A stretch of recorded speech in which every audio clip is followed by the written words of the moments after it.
hablar sobre la creación de contenidos digitales. ¿Qué les ha llevado a investigar y trabajar sobre los contenidos digitales y en particular sobre el uso de las redes sociales? Háblenos un poco sobre su formación en este tema.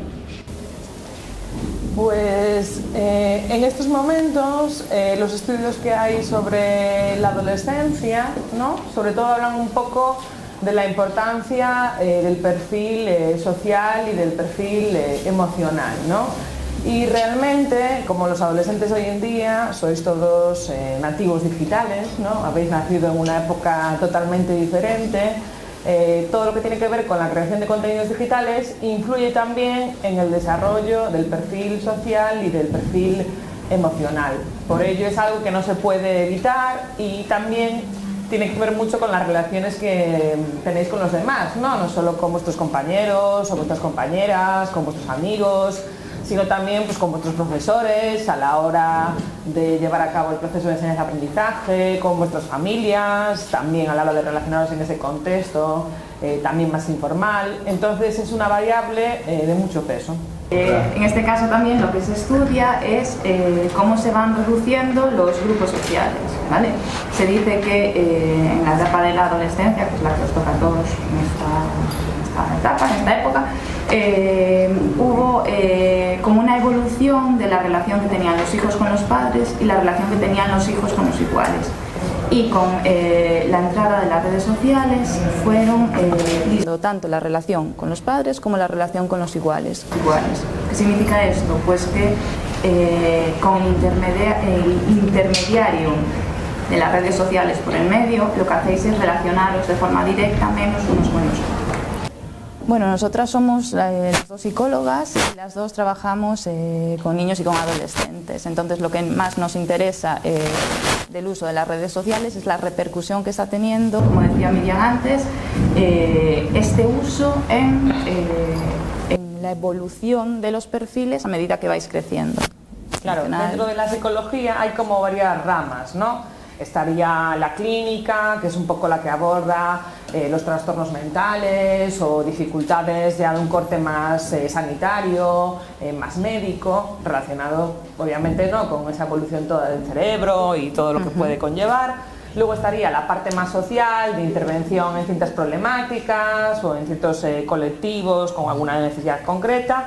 Y luego estaría la parte más educativa, que es en la que estamos nosotras especializadas, que tiene mucho que ver pues con esas relaciones que comentaba Noelia, que tienen que ver tanto en entornos educativos formales como en entornos educativos informales. ¿Cómo influyen las redes sociales en los jóvenes y en la sociedad?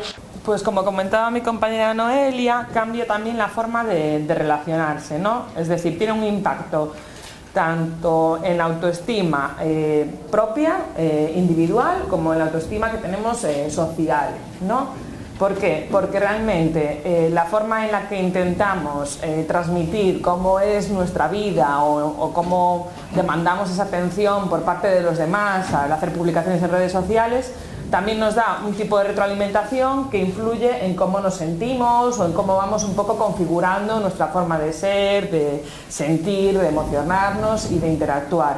Y también influye a nivel de relaciones, ¿verdad, Noelia?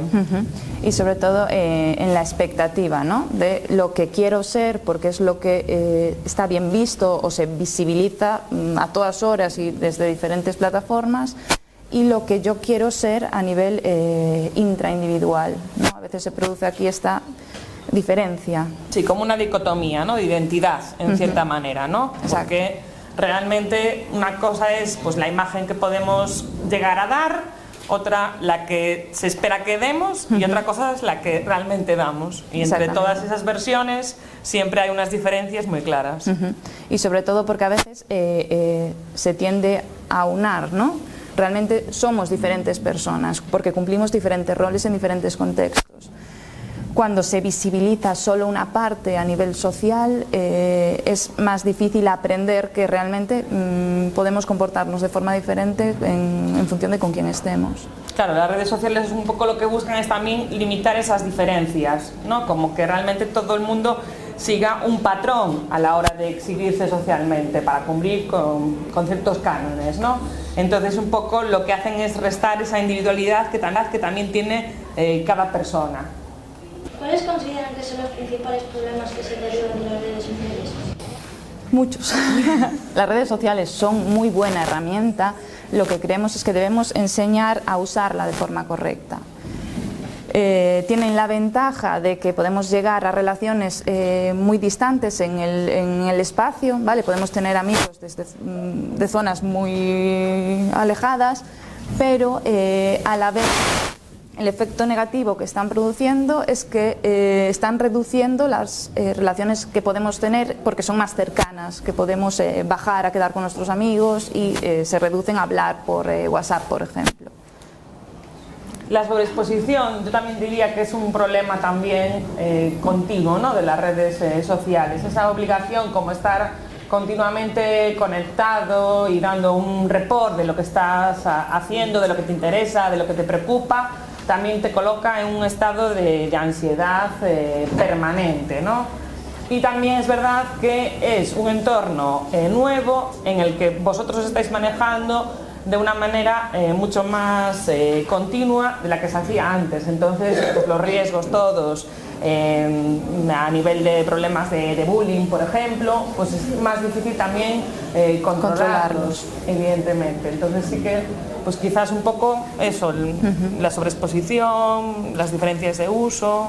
Más incluso en vuestro día a día la gestión de los tiempos, ¿no? Parece que nos conectamos al móvil o nos conectamos a una red social y parece que estamos 2 minutos cuando normalmente llevamos 2 horas. Y esto hace que vayamos perdiendo, sin darnos cuenta, mucho tiempo. Claro, y reduce nuestra capacidad de concentración, de atención sostenida, también baja el nivel de productividad porque somos capaces de permanecer menos en las tareas. También, en cierta manera, perdemos un poco de pensamiento crítico porque nos acostumbramos a buscar las redes sociales como única fuente de información y realmente no siempre es la información más veraz la que encontramos en las redes sociales, y eso limita también que demos menos margen a tener más perspectivas, más puntos de vista, más información de calidad, y también va reduciendo un poco ese desarrollo del pensamiento crítico que es tan importante en la etapa en la que estáis vosotros. La gente cuelga en las redes sociales información íntima y personal. ¿Qué hace que cuelguen esta información y qué deberían tener en cuenta a la hora de hacerlo? Pues yo creo que el principal motivo es pues un poco lo que hablamos antes, igualarse al resto. Es decir, si nadie se expusiera de esa forma, el resto no lo harían, ¿no? Entonces yo creo que se pasa primero por una etapa cuando uno empieza a relacionarse en una red social en la que quiere seguir los patrones de conducta del resto de individuos que están dentro de esa red social, ¿no? Identificándose también con ese grupo, con los compañeros, ¿no? Sí. Para ello. Entonces realmente el primer peligro, como tú dices, ¿no?, pues es ese, que no te das cuenta que no estás teniendo un criterio tampoco para compartir esa información, ¿no? Y que estás dando información que la puede ver cualquiera y que cualquiera la puede interpretar y acceder a ella y hacer un uso de ella que realmente diste mucho de tu principal objetivo a la hora de compartir. Y que es algo permanente en el tiempo. Por lo tanto, no es algo que puedo quitar fácilmente si yo lo decido, pero si no, por norma se va a quedar ahí. Claro. Cada vez que se cuelga algo en la red, ¿no?, esa información íntima y personal que tú comentabas, estás construyendo también tu identidad digital. Y realmente muchas veces se busca el tener una identidad digital concreta porque el resto de identidades pues no estás tan segura de ellas o crees que no son la mejor versión de ti misma o de ti mismo, y entonces buscas un poco cómo crear esa identidad digital que realmente no casa contigo, pero que sí que casa quizás pues con los patrones de los demás. Los adultos critican el uso que los adolescentes hacemos en las redes sociales, pero a ellos también se les ve pegados a la pantalla de sus móviles.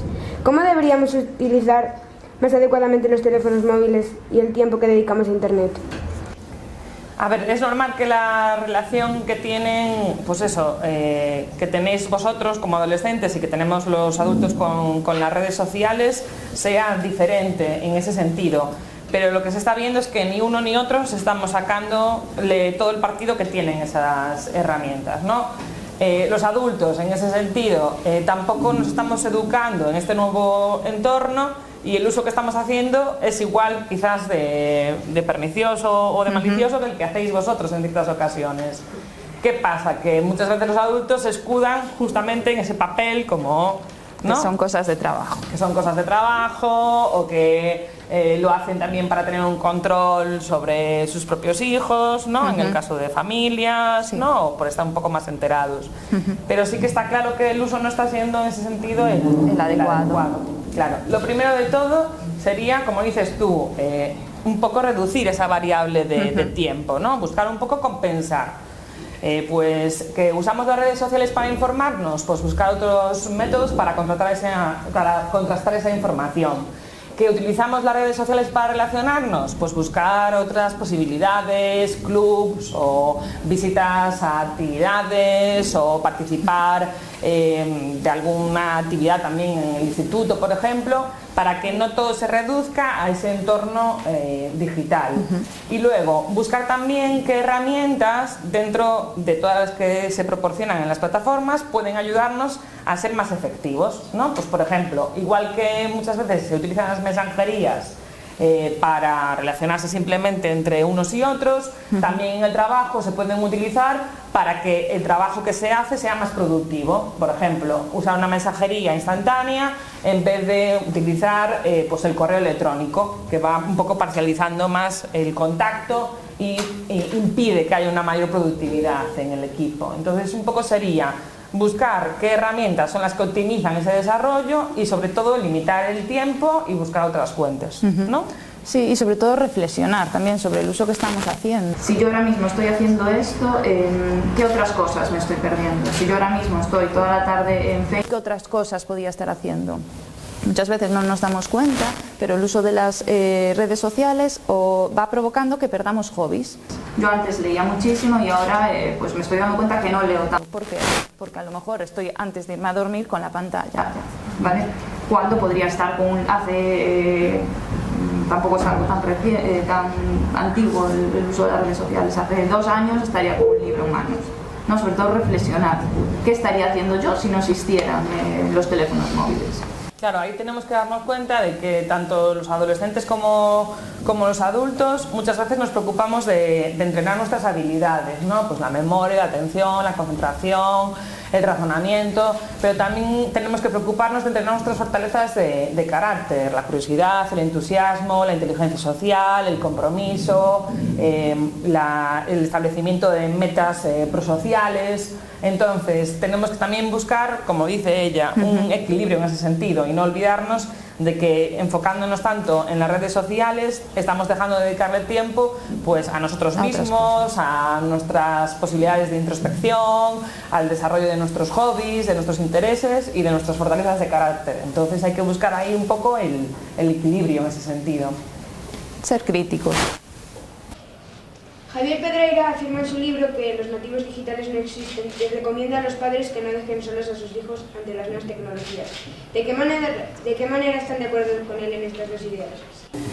Claro, el tema es que el concepto de nativo digital quizás surgió un poco pensado de otra manera, ¿no? Como ese momento de inflexión que había entre unas herramientas y otras herramientas que dejaron un poco obsoletas a las anteriores, ¿no? Entonces sí que es cierto que, como dice él, no es nativo porque se mueva como pez en el agua en ese nuevo entorno. No se refiere a nativo en ese sentido, sino que los adolescentes, sobre todo, en ese momento en el que están creciendo y están desarrollando su personalidad, pues necesitan un acompañamiento.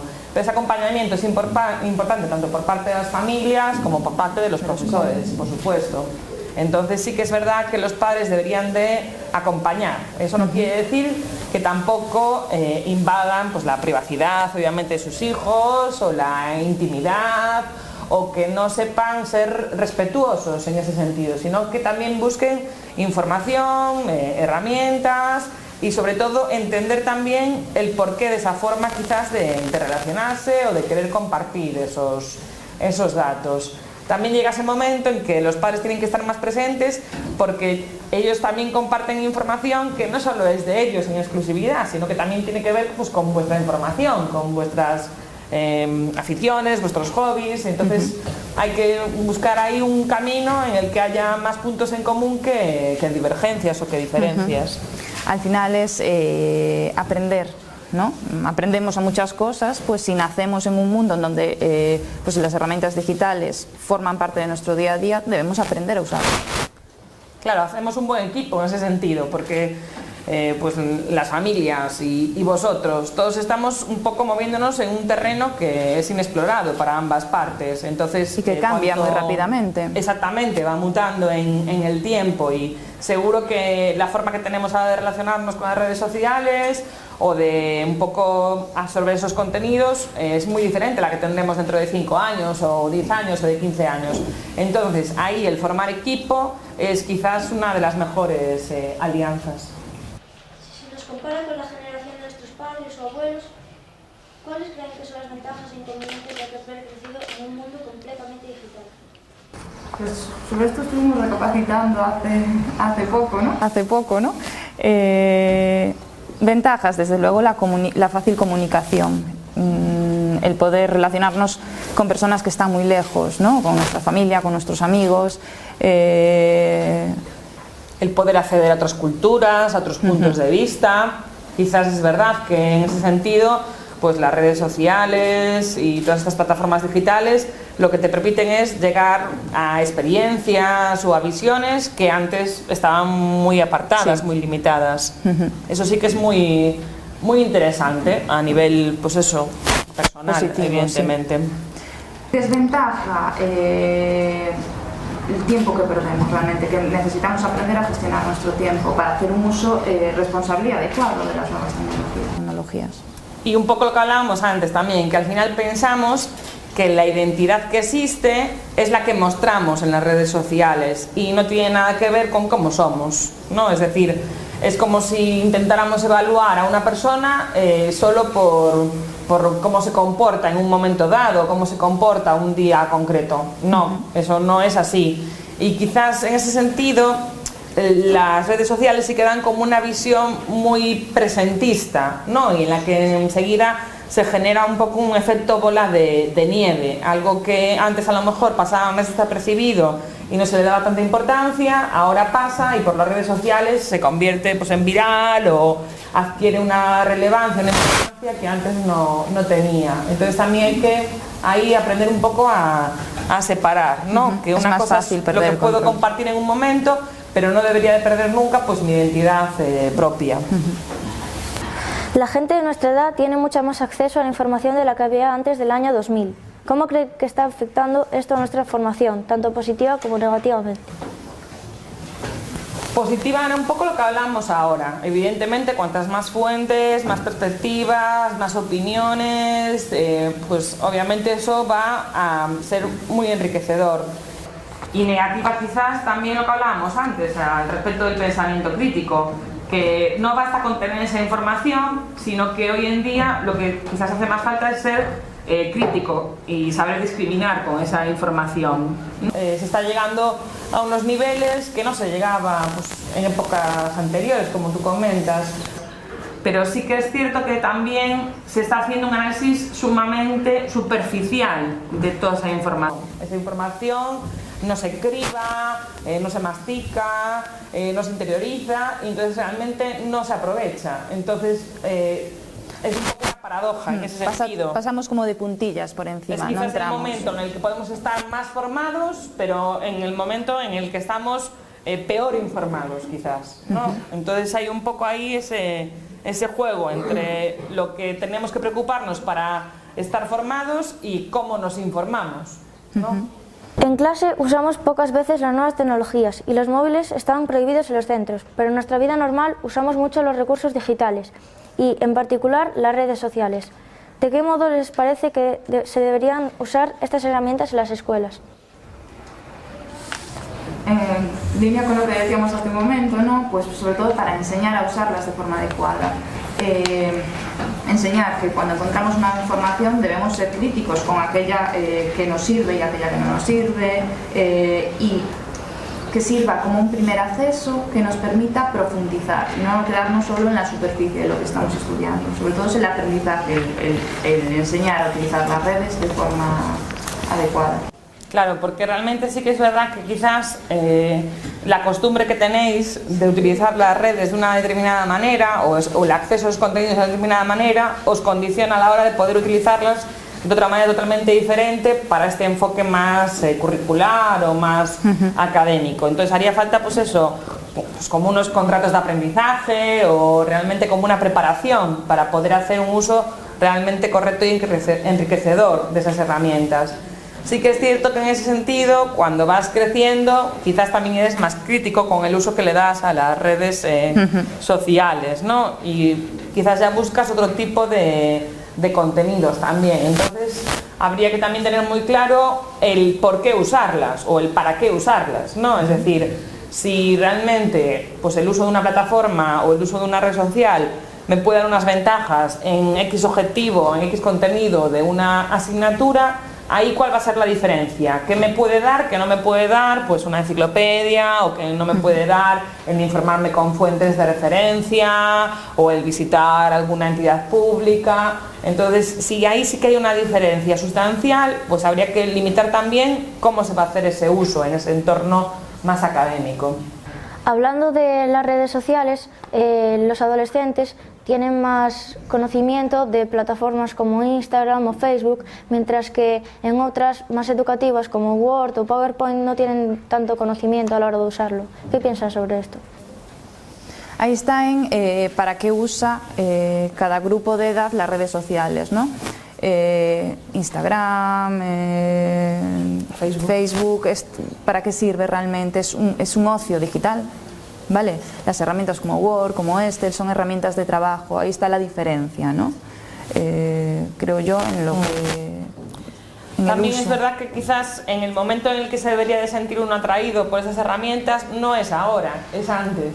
Es decir, realmente sí, cuando los niños y las niñas tienen 8, 9, 10, 11 años, en ese momento se aprovecha y se trabaja muy bien esas herramientas, luego ya llegará el paso hacia otras, porque de hecho la edad que hay para el uso de Instagram, de Facebook, es mucho más elevada, evidentemente.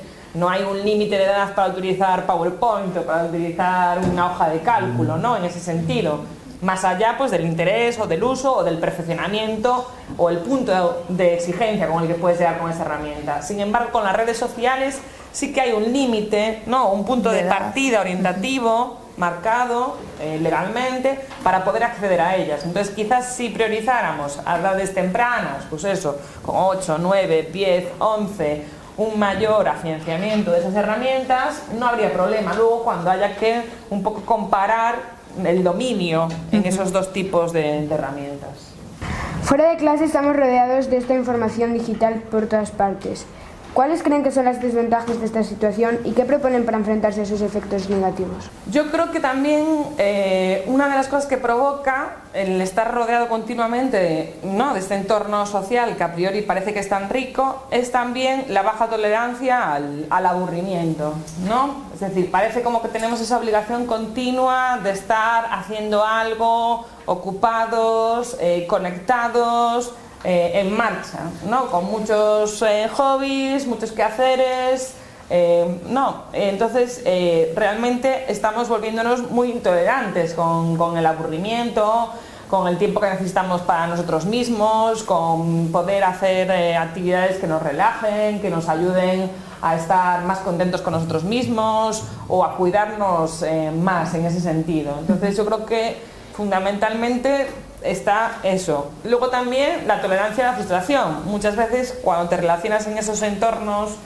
tan digitales, esperas, tienes unas expectativas que realmente es muy difícil que se cumplan, ¿no? Porque ¿cómo nos relacionamos en las redes sociales? Pues buscando quizás una aprobación que no siempre llega ni cuando la necesitamos, ni cuando la queremos, ni de la forma tampoco que la hemos buscado. Entonces también nos frustra mucho a la hora también de relacionarnos y eso nos afecta también a nivel intrapersonal. Entonces yo quizás destacaría esos dos. No sé si tú también.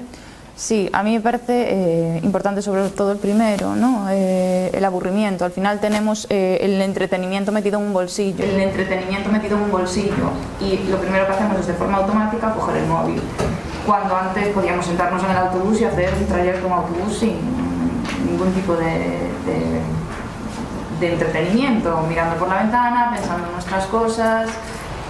Parece que ahora esto es estar perdiendo el tiempo, como que no estamos haciendo nada, sino estamos realmente ocupados en algo, ¿no? Y también de higiene personal, en de ese descanso, sentido, evidentemente, de higiene emocional, de higiene pues, cerebral, lo hemos aparcado mucho. Cuando es algo muy sano, realmente, y muy necesario. Si tuvieran la posibilidad de crear contenidos digitales o una red social para adolescentes, ¿cómo serían y cuáles tendrían mayor valor? Yo creo que sobre todo habría que buscar contenidos donde se pusiese sobre la mesa que la diferencia es un valor, ¿no? Al revés de cómo se está haciendo ahora, quizás. Un poco enseñar por medio de esas plataformas, esas redes, que todos somos diferentes y que no tenemos que buscar ni lo mismo, ni comportarnos de la misma forma, ni buscar el mismo nivel de aprobación por medio de esa red. Entonces yo creo que buscar contenidos donde se viese la diversidad que hay, cultural, de gustos, de intereses, sí que podría ser un acierto. Y luego también tender un puente hacia actividades, hacia habilidades de las tareas que vais a tener que desarrollar cuando seáis mayores, si os intereséis por una profesión o tengáis que tomar decisiones vocacionales, ¿no? Está claro que si no hay una conexión entre la información que recibís pues sobre las profesiones, sobre las vocaciones, luego os va a costar mucho más también tomar esas decisiones. Entonces quizás ahora eso está así que muy alejado de los contenidos en los que os movéis a nivel de redes sociales, y entonces el tener más información, pues eso, de profesiones, de dedicaciones, de trayectorias personales de influencia, exactamente, referentes también, incluso a nivel femenino, a nivel de las mujeres, falta también mucha información de todo lo que se puede llegar a conseguir, pues de la equidad que hay en ese sentido también entre el hombre y la mujer. Entonces, en ese sentido sí que es verdad que falta también pues, contenidos que un poco os ayuden a crecer personalmente estando en esa red social, y no solo a tener esa sensación pues como de ocio o de integración, que es quizás el único objetivo que buscan hoy en día las redes. Sería una especie de buscador de experiencias, ¿no? Sí. Que me interesa, busco la temática y qué puedo hacer cercano a mí relacionado con esa temática, Claro. pero sobre todo qué puedo hacer. Sobre todo también que seas más protagonista del uso de esa red, porque hoy en día el uso que hacemos de las redes estamos como sujetos un poco al uso que se hace mayoritariamente, ¿no? Enseguida, de hecho, pues hay chavales que se salen de redes porque no están cómodos, ¿no? Eso es porque tampoco tienen un papel activo en esas redes. Entonces también habría que buscar cómo cada uno puede tener su espacio para que ese papel sea más activo en ese sentido. Y a mí también me interesaría inventarnos algo para compensar uno de los peligros también que tienen las redes sociales, que es la inmediatez, ¿no? El buscar siempre recompensas a corto plazo, el querer algo para allá. Y realmente en nuestro día a día la mayoría de cosas a las que optamos no son para allá, sino para un rango más grande de tiempo. Entonces, para romper un poco con la gratificación a corto plazo por una gratificación más a largo plazo. Y ya para terminar, ¿cómo piensan que serán las redes sociales y los contenidos digitales en un futuro y cómo nos afectarán a los adolescentes? Pues con todo lo que han cambiado a lo largo del tiempo es un poco difícil imaginarlo, pero yo creo que evolucionarán más la vertiente social. Al principio, sobre todo era Google, el poder buscar información, ¿no? Y ahora cada vez están apareciendo más redes sociales, en donde lo que se busca es la interacción entre personas. Yo creo que seguirá evolucionando por ahí. ¿Tú qué opinas? Sí, yo creo que también quizás se generen nuevos entornos de aprendizaje, porque sí que ahora en ese sentido pues no están teniendo quizás un papel tan importante las redes sociales en los entornos de aprendizaje formales, y quizás sí que pues en un periodo corto de tiempo se extenderán tanto y será tanta su, digamos, su papel, será tanto su papel en nuestro día a día, que probablemente también condicionen pues los entornos de aprendizaje y los cambien por completo. Muchas gracias por venir y por hablarnos de los contenidos digitales. Muchas gracias a vosotros por la invitación.